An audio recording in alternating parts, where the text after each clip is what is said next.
Chapitre 3.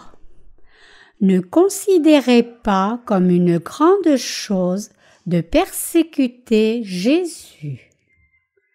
Jean 18, 12, 24.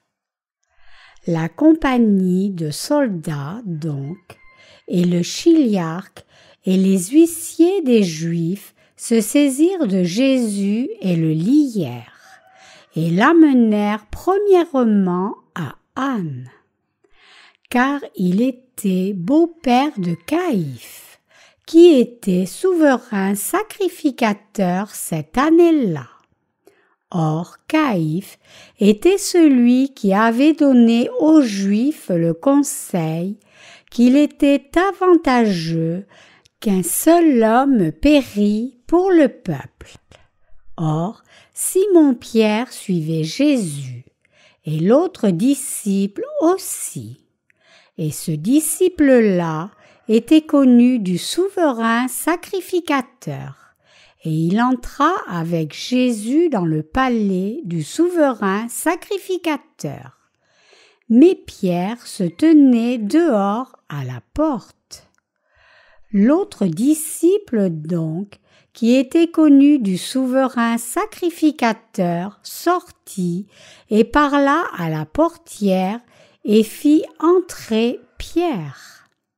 La servante qui était portière dit donc à Pierre : « Et toi, n'es-tu pas des disciples de cet homme ?» Lui dit : « Je n'en suis point. » Or, les esclaves et les huissiers, ayant allumé un feu de charbon, se tenaient là, car il faisait froid et ils se chauffaient. Et Pierre était avec eux, se tenant là et se chauffant. Le souverain sacrificateur, donc, interrogea Jésus touchant ses disciples et touchant sa doctrine. Jésus lui répondit : « Moi, j'ai ouvertement parlé au monde. J'ai toujours enseigné dans la synagogue et dans le temple où tous les Juifs s'assemblent, et je n'ai rien dit en secret. Pourquoi m'interroges-tu ? Interroge sur ce que je leur ai dit ceux qui m'ont entendu.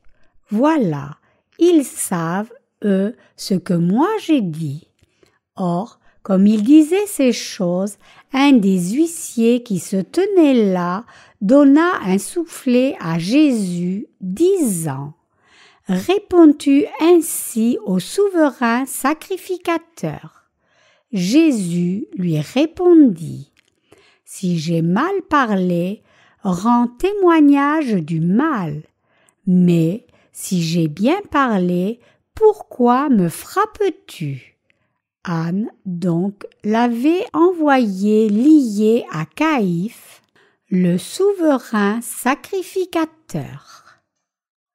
Cet été est attendu comme devant traverser quelques fluctuations extrêmes dans le modèle météorologique à cause des changements climatiques anormaux causés par l'effet de serre.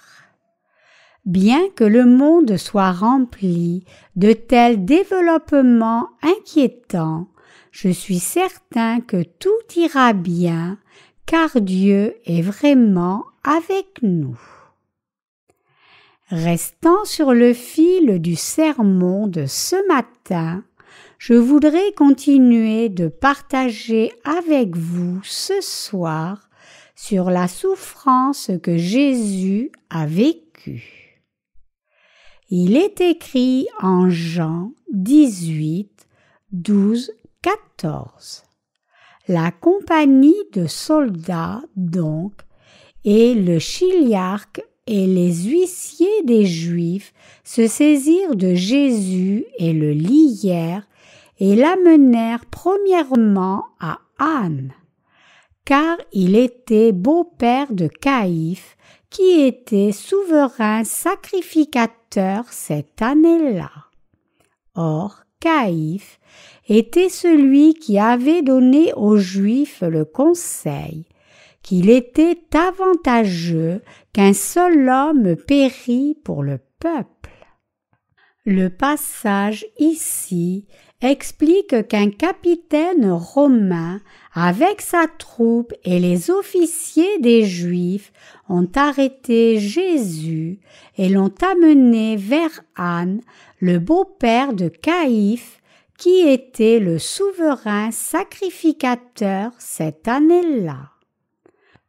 Nous rencontrons beaucoup d'événements en lisant la Bible, mais quand nous regardons à la vie de Jésus à la fin, nous voyons qu'il y avait beaucoup d'événements drastiques, de l'arrestation violente au jugement injuste et au mépris, mourant à la croix et ressuscitant d'entre les morts.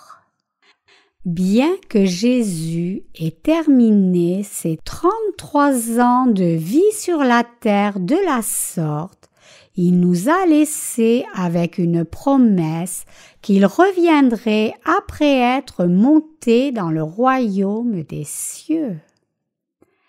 Certaines personnes incrédules peuvent penser du passage des Écritures d'aujourd'hui que Jésus a été pris comme un criminel commun parce qu'il était sans puissance. Donc, ces gens sont désolés pour Jésus et croient en lui par pitié. D'une certaine façon, les opposants de Jésus qui l'ont amené à la mort et ont dénoncé et accusé ses fautes et l'ont persécuté et tué, peuvent sembler des hommes d'une grande puissance. Ils ont fait comme si le monde était dans leurs mains, comme s'ils avaient de grands privilèges. Mais en réalité, ils ont manqué de réaliser que le jour de souffrance et de jugement attendait tous ceux qui persécutaient Jésus, tourmentaient ses disciples et pensaient être eux-mêmes avec arrogance des hommes puissants. Jean 18, 19 dit: Le souverain sacrificateur donc interrogea Jésus, touchant ses disciples et touchant sa doctrine. Ce passage signifie que ceux qui voulaient assassiner Jésus essayaient de l'accuser. Donc, ils ont demandé à Jésus: « Qu'est-ce que tu as enseigné ?» Jésus leur répondit alors en disant: « J'ai parlé ouvertement sans rien cacher. J'ai enseigné dans les synagogues où beaucoup de gens étaient assemblés. Donc, si vous voulez connaître mon enseignement, demandez-leur.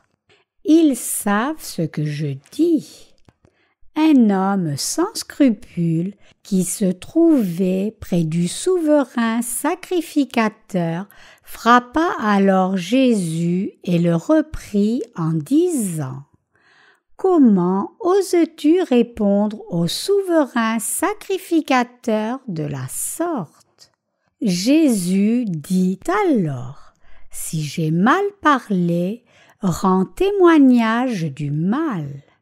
Mais si j'ai bien parlé, pourquoi me frappes-tu » Un homme nommé Anne apparaît dans le passage des Écritures d'aujourd'hui, qui était le beau-père de Caïphe, le souverain sacrificateur de l'année.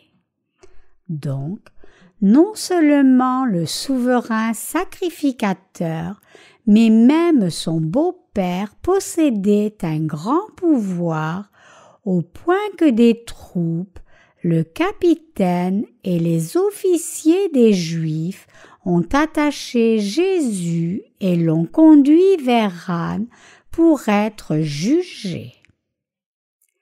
Ce sont les puissants de ce monde qui ont le plus persécuté Jésus. En ce temps présent, ce sont ceux qui professent croire en Jésus qui sont devenus ses persécuteurs et agissent comme des hommes d'une grande puissance. Ces gens ne sont pas en position d'être persécutés, mais ils sont positionnés comme persécuteurs. Mais nous devons réaliser qu'ils ne sont pas en position du tout pour persécuter Jésus, le frapper, s'opposer à lui ou le dénoncer. C'est une grande erreur que ces gens agissent comme s'ils étaient d'une manière privilégiée, aristocrates et puissants. Ils doivent réaliser leur propre place.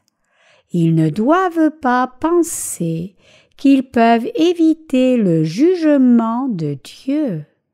Les non-chrétiens sont prompts à penser qu'ils ont une sorte de pouvoir sur les chrétiens, mais ce n'est absolument pas le cas. Ceux qui ne croient pas en Jésus ni en l'évangile de l'eau et de l'esprit devraient réaliser que ce n'est pas parce qu'ils sont plus puissants, plus intelligents, plus talentueux ou plus doués que les croyants qu'ils sont positionnés comme persécuteurs. En réalité, ils sont bien pires que les croyants. Mais ils pensent qu'ils ont le pouvoir, mais c'est une grande erreur. Quand Jésus a proclamé que tout le monde doit être sauvé en croyant en lui comme le Sauveur, il n'a jamais pensé à une supplication. Plutôt, il a dit cela pour notre propre bien. Il a dit cela pour que les gens soient sauvés du péché, reçoivent la vie éternelle et soient délivrés du jugement. Tous ceux qui pensent que c'est une grande prérogative de ne pas croire ne sont rien que des insensés. Certaines personnes pensent que parce qu'elles ne croient pas en Dieu, Dieu aurait des problèmes à cause de cela, et puisqu'elles peuvent persécuter les croyants, elles pensent qu'elles ont une grande puissance. Mais quand on regarde avec des yeux spirituels, c'est totalement l'opposé. Si elles savaient la punition qui les attend pour ne pas avoir cru en Dieu, elles n'auraient pas ri ni provoqué du tout. En réalité, c'est Dieu, son Fils Jésus-Christ, et ceux qui croient en Jésus-Christ qui ont le vrai pouvoir. Ce sont les croyants en l'évangile de l'eau et de l'esprit qui ont la vie éternelle, ont reçu la rémission des péchés et sont les vrais privilégiés et sont le peuple de Dieu et ses serviteurs qui ont reçu son amour spécial et le salut. Mais beaucoup de gens refusent encore de croire en Jésus et le persécutent plutôt, demandant à être maudits par leur propre volonté. Même si Jésus, le Tout-Puissant, a compassion d'eux et a tout fait en sorte qu'ils puissent être sauvés du péché par la foi, ces gens ne réalisent pas cela et donc, en faisant cela, ils s'opposent à lui. Ils pensent, ils sont tellement embêtés par mon refus de croire. Que dois-je faire? Devrais-je croire maintenant ou attendre encore un peu plus longtemps? Je pense que je vais tenir un peu plus longtemps, juste pour leur causer plus de troubles, puis croire.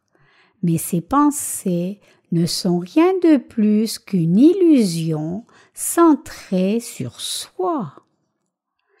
Quelqu'un, parmi ceux mentionnés dans le passage des Écritures d'aujourd'hui, qui persécutait Jésus, du souverain sacrificateur à son beau-père, les soldats romains et l'officier juif échapperaient-ils au jugement et à la souffrance? Non. Tous ces gens ont été destinés à voir le jugement le plus terrifiant et leur punition. Ils ont été arrogants seulement parce qu'ils ne connaissaient pas le terrible jugement qui les attendait. Ces gens devraient réaliser qu'ils sont toujours en vie seulement parce que celui qui a le vrai pouvoir, le vrai Tout-Puissant, a de la patience et attend qu'ils se détournent. Qui peut oser persécuter Jésus? Qui peut oser persécuter ceux qui croient en Jésus? C'est seulement parce que le Dieu Tout-Puissant, qui a toute la puissance et l'autorité, les tolère avec patience, attendant que ces pécheurs aient une occasion de se repentir et se détourner. Quand cette dernière occasion est donnée, ils doivent réaliser la miséricorde de Dieu et son amour et puissance, et ils devraient se soumettre à lui. On ne devrait pas se méprendre. Personne ne devrait penser que ce soit une grande prérogative de persécuter Jésus et ses croyants. Ces gens devraient réaliser qu'ils n'ont absolument pas l'autorité de faire cela, et ils doivent se détourner. Regardez à ce monde. Il n'y a pas besoin de chercher beaucoup plus loin que sa propre famille, relations et amis proches. Ces incroyants n'agissent-ils pas comme s'ils avaient beaucoup de pouvoir?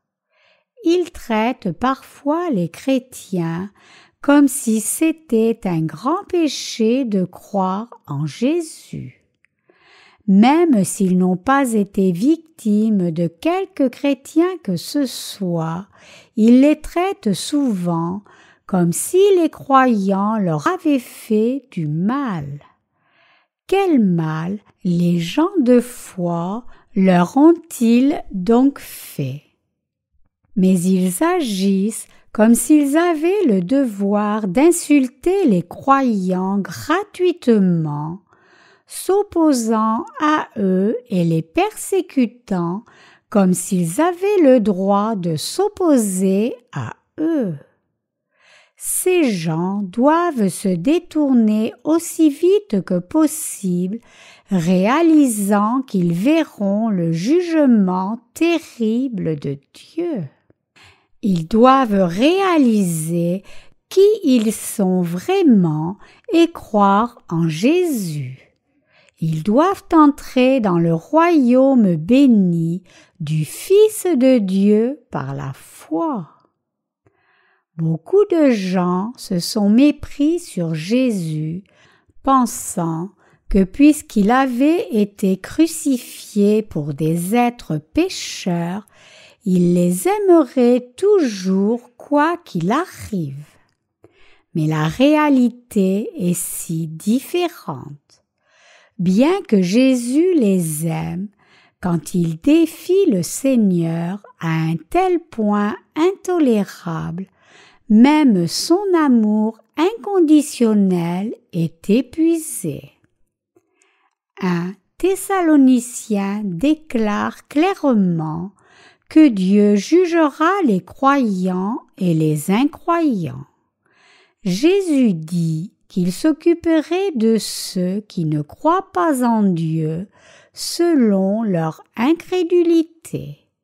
Il jugera les incroyants selon leur incrédulité et pour ceux qui ne croient pas en l'évangile de l'eau et de l'esprit, même s'ils l'ont connu, il les jugera aussi exactement selon leurs péchés.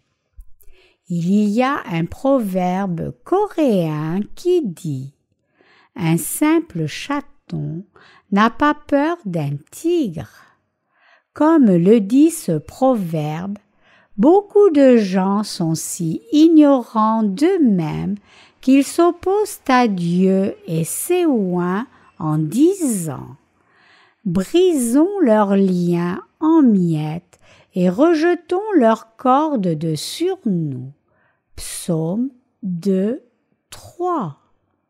Mais Dieu, qui est assis dans les cieux, se rit d'eux, car c'est si ridicule que des êtres faibles osent le défier, lui, l'Omnipotent.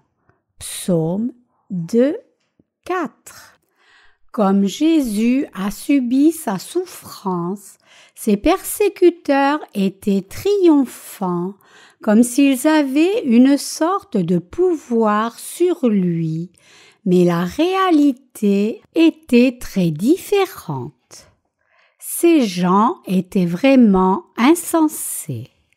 Je vous exhorte à réaliser que c'est parce que Jésus est amour qu'il désire pardonner les pécheurs et attend patiemment qu'ils se détournent.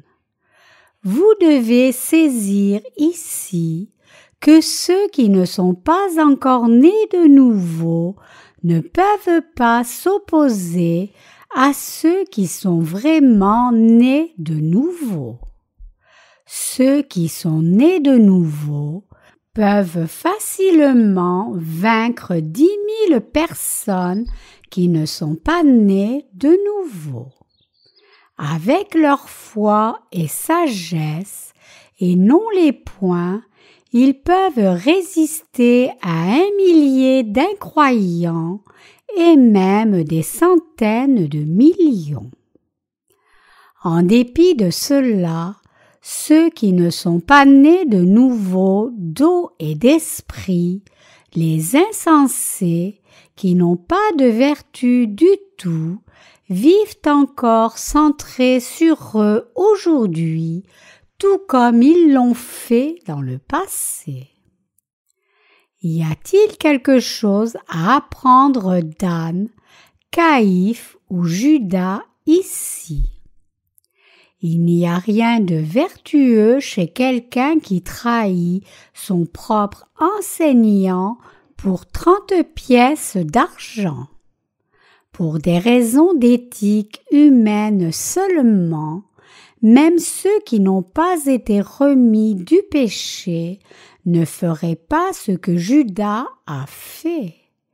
Jésus a pris Judas sous ses ailes et lui a enseigné de précieuses vérités, l'a nourri et l'a vêtu. C'est simplement impensable que quelqu'un trahisse un tel enseignant. Qu'en est-il des souverains sacrificateurs alors?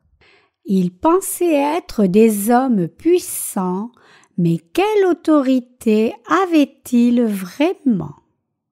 À ce moment-là, la fonction de souverain sacrificateur se faisait par roulement annuel.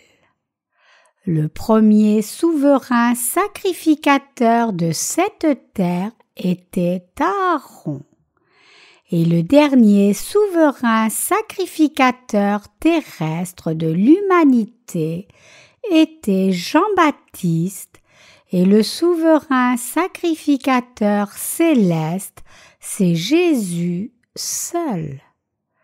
La vraie autorité leur appartient à eux.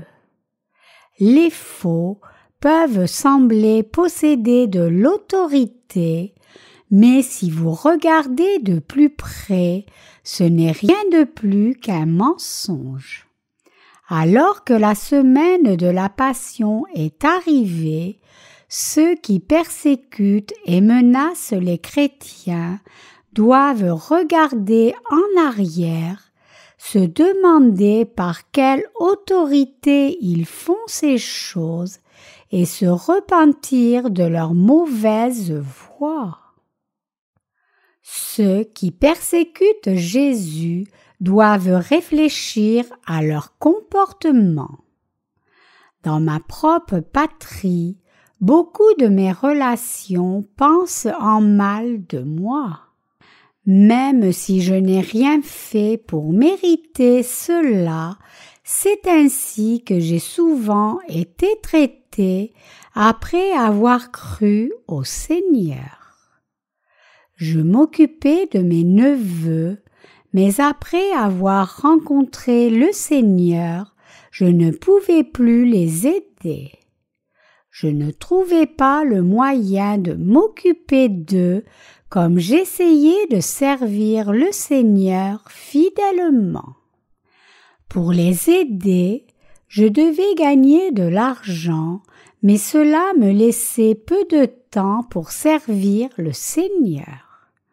Même avant cela, je ne pouvais pas aider autant que je voulais parce que je n'étais pas un homme riche, mais j'ai toujours pensé que je faisais de mon mieux. Quand j'ai rencontré le Seigneur et ne pouvais plus aider mes neveux comme je devais servir l'Évangile, à cause de cela, mes relations m'ont blâmé.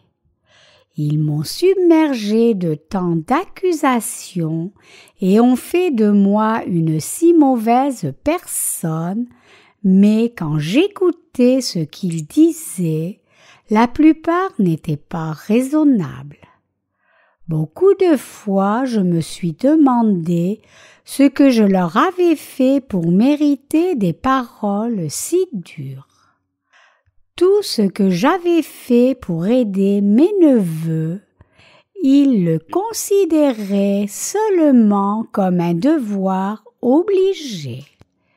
Et maintenant que je ne pouvais plus les aider, mes relations pensaient que je faisais quelque chose de scandaleux et inapproprié.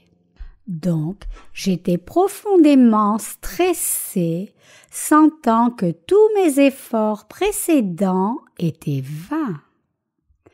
Les membres de ma famille pensaient que je gagnais beaucoup d'argent. En général, les pasteurs en Corée sont plutôt bien payés. La plupart d'entre eux sont payés plusieurs milliers de dollars par mois au moins, et dans quelques grandes églises, il n'est pas inhabituel que le salaire mensuel excède 10 000 dollars. Si je n'avais pas aidé mes neveux alors que je vivais dans le luxe, j'aurais eu tort. Mais la réalité, c'est que je n'avais pas d'argent pour les aider. L'argent que j'avais, je devais le dépenser pour servir l'Évangile. Mes relations m'ont créé beaucoup de soucis, disant que je n'aidais pas mes neveux, même si je servais en tant que pasteur. mais je n'ai pas considéré leur traitement comme regrettable. Peu importe combien ils m'ont critiqué vigoureusement, je leur ai dit que l'argent que j'avais, je le dépensais pour servir Dieu. Vous avez probablement quelques relations comme les miennes. Vous avez probablement quelques relations qui vous traitent comme si vous faisiez quelque chose de gravement mauvais, s'opposant à vous et vous persécutant juste parce que vous croyez en Jésus. Mais nous n'avons rien fait de mal. Au contraire, c'est justement ces gens qui ne croient pas en Jésus qui ont tort. Mais tristement, nous sommes traités comme si nous avions fait quelque chose de grandement mauvais. Ce ne sont pas juste nos familles et relations, mais les amis peuvent aussi vous persécuter. N'avez-vous pas senti que vos amis vous ignorent et se moquent de vous pour nulle autre raison que le fait que vous croyez en Jésus? Certains de mes amis ont même essayé de me forcer à boire de la liqueur quand je leur ai dit que je croyais au Seigneur. J'ai dit à ces amis que s'ils voulaient vraiment, ils pouvaient essayer de me forcer à avaler une seule goutte de liqueur. Je leur ai dit, si j'avale une seule goutte, j'abandonnerai ma foi en Jésus et vous suivrai toute ma vie pour vous tourmenter. Donc, si c'est ce que vous voulez, versez cette boisson sur moi. Qu'y a-t-il de si mal à croire en Jésus? Beaucoup de gens pensent à tort que les chrétiens devraient être persécutés et oppressés. Ils ont cette idée erronée que les chrétiens doivent être écrasés constamment comme des vers. Ils pensent, puisque je ne crois pas en Jésus, ils me supplient de croire même si je les persécute. Ils me supplieront encore plus si je les persécute. Mais c'est une notion erronée. Qui devrait supplier qui? Jésus est le Sauveur alors que nous étions pécheurs. Nous étions tous destinés à être jugés et jetés dans la destruction éternelle. Donc, qui peut être confiant face à qui? Les pécheurs ne sont pas en position d'avoir confiance en eux-mêmes, mais plutôt de supplier pour leur salut. En dépit de cela, certains jugent toujours par leurs fausses pensées et persécutent les chrétiens. C'est complètement faux. Ce sont ceux qui doivent se repentir. Le monde doit effectivement s'incliner devant nous. Le monde doit s'incliner devant nous qui avons la vraie foi en Dieu. Les pécheurs doivent nous supplier de leur enseigner la vérité. Ils doivent nous demander de ne pas les rejeter. C'est parce que si nous les rejetons, ils verront la destruction pour sûr. Mais nous ne les avons pas rejetés. Ce qui est tragique, c'est qu'ils ne connaissent pas le Seigneur qui nous a sauvés. C'est pour cela que nous devons répandre cette bonne nouvelle au monde. Puisque nous sommes débiteurs de Jésus pour son amour, nous avons le devoir de le faire. Peu importe quel genre de persécution nous vivons, nous devons réaliser que les gens nous persécutent non parce qu'ils ont le droit de le faire, ni parce que nous méritons d'être persécutés, mais parce qu'ils ne réalisent pas ce qu'ils font. Nous devons donc faire notre travail sans vaciller et prêcher l'Évangile même à eux. Nous devons continuer de crier au monde de croire en Jésus. Il y a des gens qui sont condescendants envers nous juste parce que nous avons foi en Dieu. Il n'y a pas besoin de montrer de l'humilité envers ces gens-là. Ce n'est pas mauvais de croire en Jésus. Au contraire, ce qui est mal, c'est la mentalité de ceux qui nous persécutent, nous les vrais croyants en Jésus, pensant à tort qu'ils sont puissants. Tragiquement, même beaucoup de chrétiens dans le monde ont encore cette mentalité et agissent vraiment comme cela. Quand ces gens ont peur de leur jugement, ils prétendent soudainement croire en Jésus, chantant des hymnes et portant une croix autour du cou.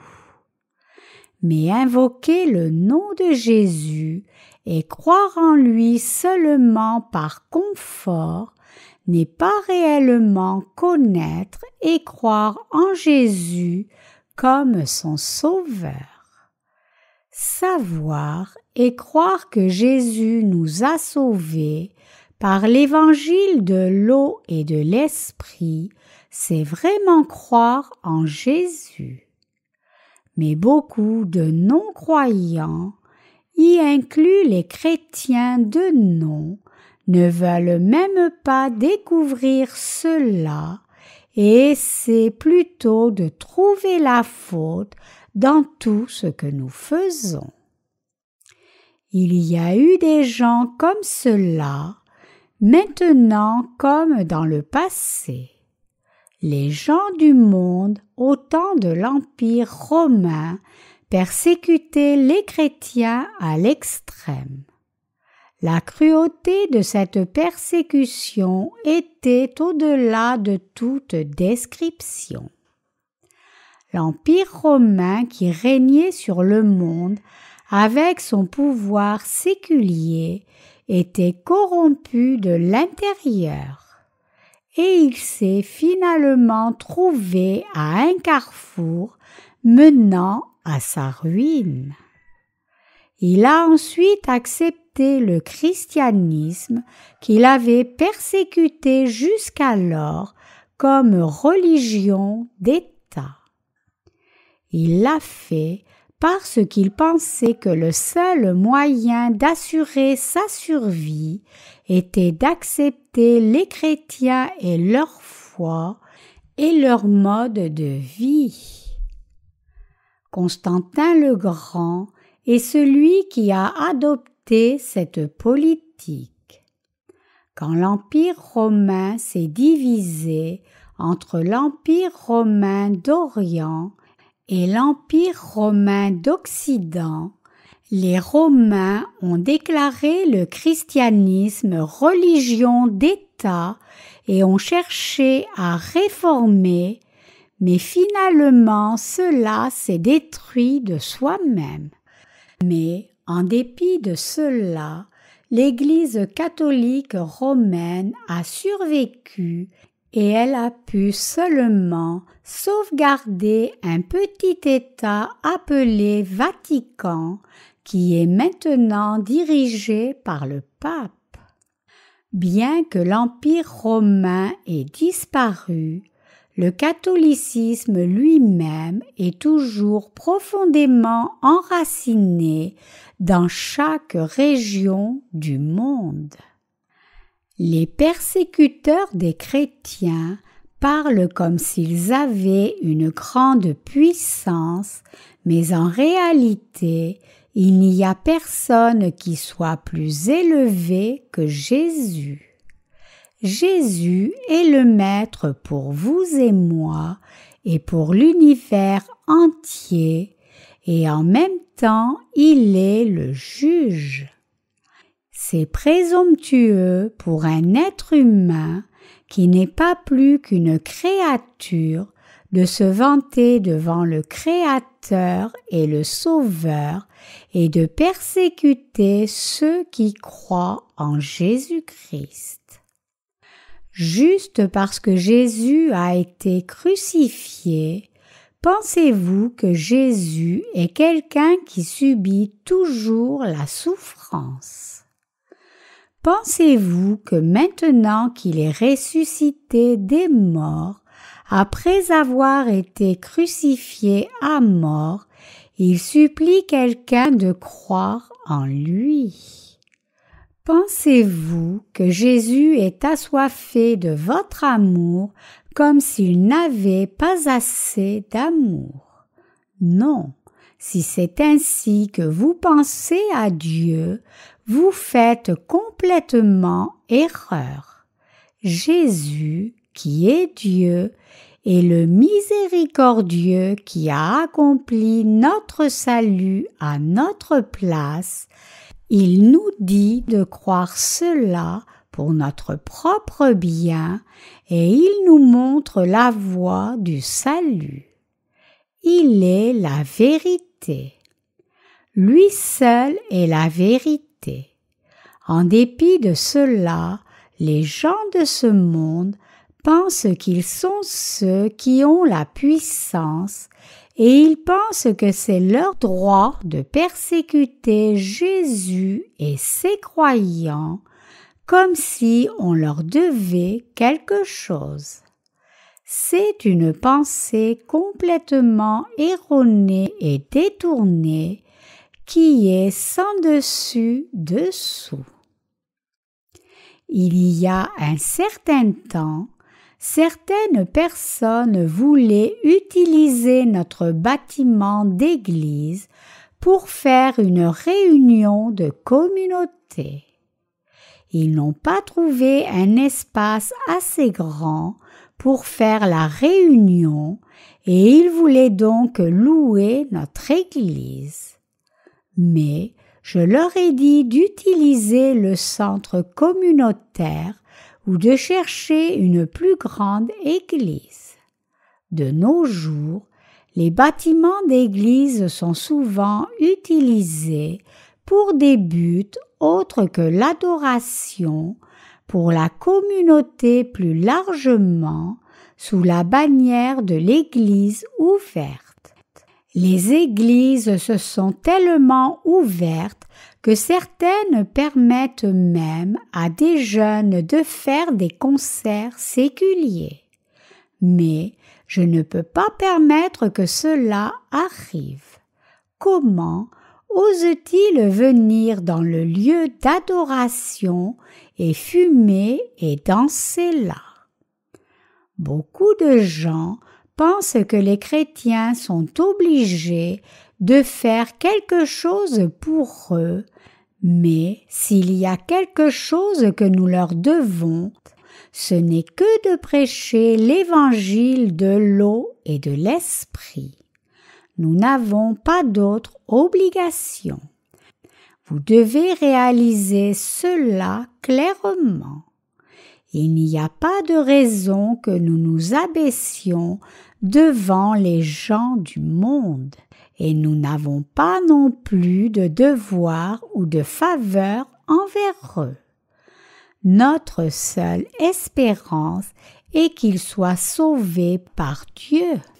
Nous n'avons pas d'autre devoir envers eux. Jésus n'est pas quelqu'un qui subit perpétuellement de la souffrance. Ceux qui ne connaissent pas Jésus ou refusent de connaître ou de croire en l'évangile de l'eau et de l'esprit ne sont pas mieux que des bêtes. La Bible dit que même si les humains sont précieux, ceux qui ne réalisent pas leur valeur sont comme les bêtes qui périssent. Psaume 49, 20. Comme la semaine de la Passion s'écoule, je voudrais vous dire que Jésus n'est pas quelqu'un qui subit perpétuellement de la souffrance. Bien que Jésus soit mort à la croix, il est ressuscité des morts et a témoigné pendant 40 jours. Même s'il était sur cette terre, il a dit « J'abandonne ma vie pour vous ». Le berger va se sacrifier lui-même pour le troupeau. Ce n'est pas parce que notre Seigneur était sans puissance qu'il est mort à la croix. Il n'a pas supplié quelqu'un de croire en lui pour qu'il puisse étendre son influence.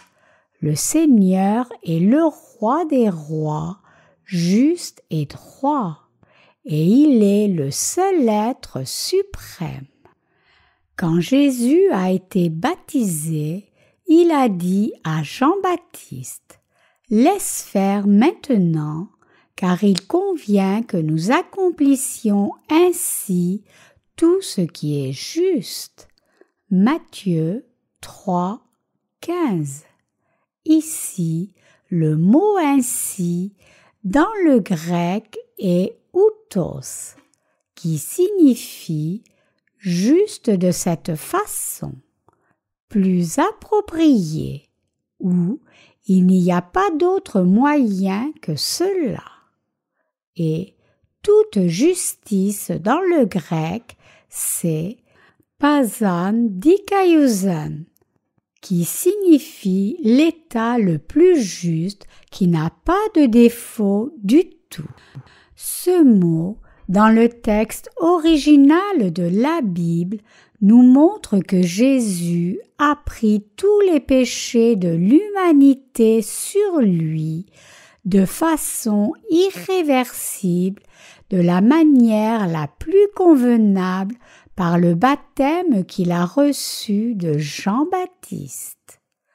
En bref, Jésus nous a sauvés justement et dans la droiture. À cause de nos péchés, nous devions mourir, mais pour sauver des gens comme nous, Jésus devait venir sur cette terre, incarné dans la chair, et a pris tous les péchés du monde en étant baptisé et a été finalement crucifié. Il nous a sauvés en mourant à notre place. Ce n'est autre que la justice et la droiture de Jésus. Il nous a sauvés justement et dans la droiture. Au-delà de tout le reste, c'est la vérité que je veux proclamer à travers le monde entier. Si vous ne réalisez pas cette vérité et ne croyez pas en Jésus-Christ qui est venu par l'évangile de l'eau et de l'esprit, alors ne vous trompez pas en pensant que vous avez une sorte de puissance. Si vous faites cela, le jour viendra bientôt où vous vous frapperez la poitrine de regret. Il n'y a pas de temps pour faire le brave. Le temps passe si vite que les semaines passent en un clin d'œil. Aujourd'hui, c'est le jour du Seigneur et demain, c'est lundi. Mais samedi arrivera en un rien de temps. Le temps ne file-t-il pas ainsi? C'est pour cela qu'on dit que le temps passe comme un fleuve. Avec le temps qui passe comme cela, le jour viendra bientôt où nous serons tous devant le trône du jugement de Dieu. Personne ne peut arrêter le cours du temps. Donc, ce qui est vraiment important pour nous, c'est comment nous utilisons ce temps qui passe et ces heures. Avez-vous le temps de vivre en faisant le brave?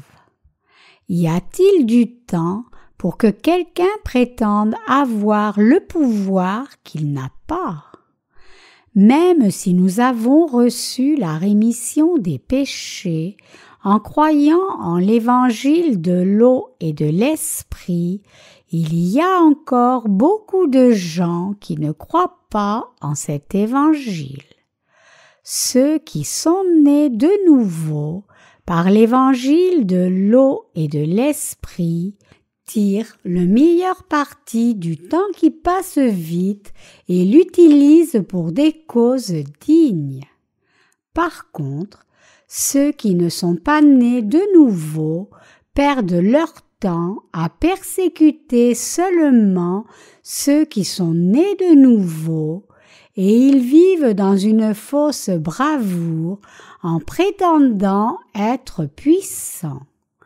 Mais ils n'ont pas le temps de faire les braves comme cela. Alors que le temps passe, décembre va arriver et passer, et bientôt nous serons en 2008. Une sœur de notre église a déménagé ici, venant de Séoul, dès qu'elle a été diplômée de l'école supérieure. Je me souviens encore quand elle est venue ici juste après son diplôme. Mais le temps est passé tellement vite qu'elle aura 30 ans l'an prochain. C'est ainsi que le temps passe vite. Même si tout le monde sait combien le temps file vite, tout le monde ne réalise pas qu'il vit avec un pouvoir imaginaire qu'il n'a pas réellement. Tout le monde doit donc être libéré de cette illusion, réaliser qu'il sera jugé à moins de croire vraiment en Jésus, se détourner et avoir foi en lui. Les gens doivent devenir serviteurs de l'Évangile plutôt que ses persécuteurs, obéir à Dieu plutôt que lui désobéir, vivre par leur foi en Jésus plutôt que se confier en leur propre pouvoir et changer leur mentalité pour vivre pour le bénéfice des autres plutôt que pour eux-mêmes seulement. N'êtes-vous pas tous d'accord? Mes chers croyants, même si vous croyez en Jésus, vous ne pouvez rien accomplir si vous vivez juste pour vous-même. Par contre, si vous vivez pour le bénéfice des autres, il y aura tellement que vous pourrez accomplir. Ceux qui sont vraiment nés de nouveau par l'évangile de l'eau et de l'esprit vivent pour servir le Seigneur et son évangile au lieu de se servir eux-mêmes. C'est pour cela qu'ils ont tant de travail à faire. Si nos ouvriers en Corée étaient laissés, ils se défileraient tous. Nous devons leur donner des occasions de travailler. Cela aussi, c'est servir le Seigneur.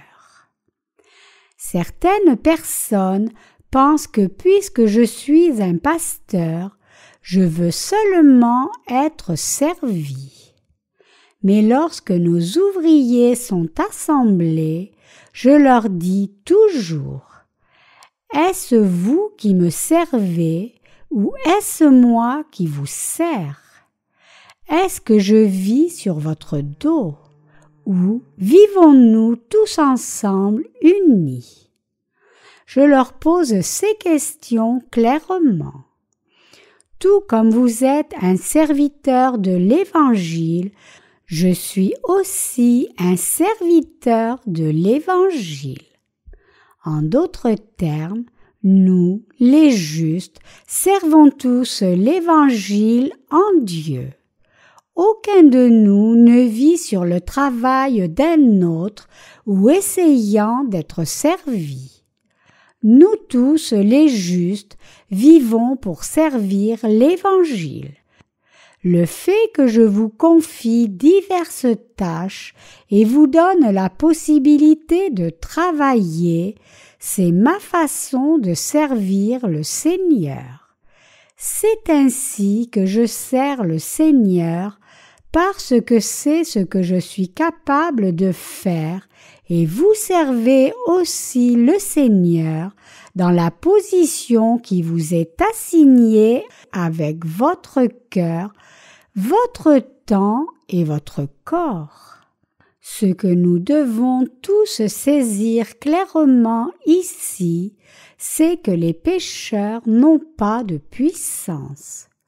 Ceux qui ne sont pas nés de nouveau n'ont pas de puissance du tout. Malgré cela, ils prennent un air et prétendent être puissants. Ces gens sont comme ceux qui ont persécuté Jésus en son temps. Pensez-vous qu'il n'y aura pas de jugement pour ces gens? Pensez-vous que ceux qui ne croient pas en l'évangile de l'eau et de l'esprit pourront échapper au jugement de Dieu? Non. Le Seigneur a dit qu'il les rétribuerait au centuple. Il a dit qu'il les jetterait dans le feu éternel de l'enfer. Donc, tous ceux qui agissent comme s'ils étaient puissants, même s'ils ne sont pas nés de nouveau, doivent se repentir aussi vite que possible. Ceux qui se pavanent avec arrogance et leur argent souffriront du poids de leur argent sans faute. Ne pas croire n'est pas un privilège.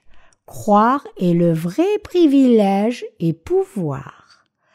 La grande erreur de conception que les gens du monde entier ont, c'est la notion que ce soit leur privilège et autorité de ne pas croire en Jésus comme leur sauveur. C'est une idée grandement fausse. Dieu a dit clairement qu'il jettera dans le feu tous ceux qui ne croient pas en lui.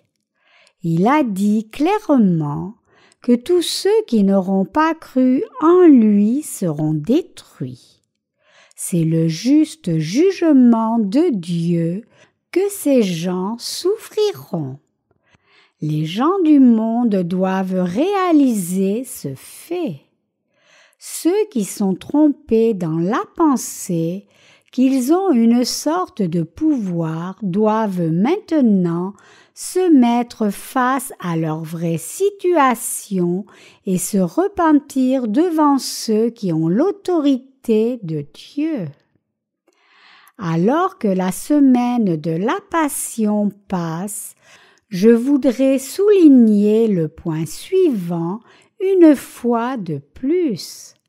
Il y a tant de gens qui se sont détournés dans ce monde que nous devons avoir de la compassion pour eux et leur prêcher l'Évangile. Ils n'ont rien en réalité, mais ils ne réalisent même pas cela, et donc ils vivent en jouant les braves. Nous devons leur faire connaître ce fait clairement. Si les membres de vos familles, vos relations et vos amis vous persécutent, se moquent de vous et essaient de vous dominer comme s'ils avaient tout le pouvoir, je veux que vous leur fassiez savoir quelles sont leurs vraies circonstances et quel sera leur avenir. Enseignez-leur que quiconque ne croit pas en l'évangile de l'eau et de l'esprit verra le jugement du Seigneur et sera maudit pour recevoir la punition éternelle du feu de l'enfer. Enseignez-leur aussi que s'ils croient en la puissance de Dieu et l'évangile de l'eau et de l'esprit, ils vont recevoir de grandes bénédictions.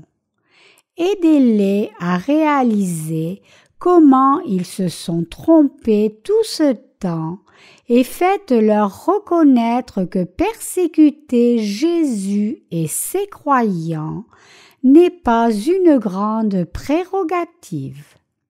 C'est notre devoir, nous qui sommes nés de nouveau, de prêcher l'évangile de l'eau et de l'esprit et de leur permettre d'être vraiment sauvés et de jouir de la vraie puissance.